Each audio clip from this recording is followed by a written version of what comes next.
You know, August is a memorable month in the history of emergency medical care here in Texas. It was 48 years ago this week that the first regular air ambulance service took to the Texas skies. It happened because of a persistent doctor who may be familiar to many longtime KVUE News viewers. Here's KVUE's Bob Buckaloo with that backstory.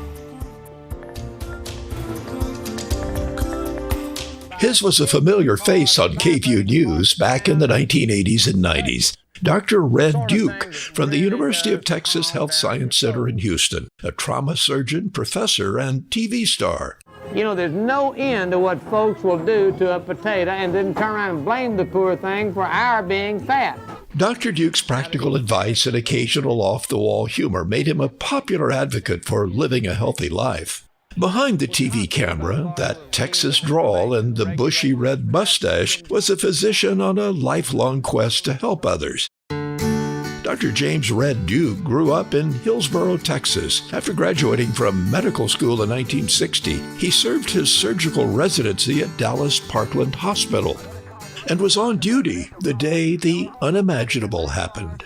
President Kennedy is reported to be fighting for his life in a Dallas hospital. The governor of Texas, John Connally, was shot in the back. Dr. Duke was on the team that cared for Governor Connally, who eventually recovered and was forever thankful that young Dr. Duke had saved his life.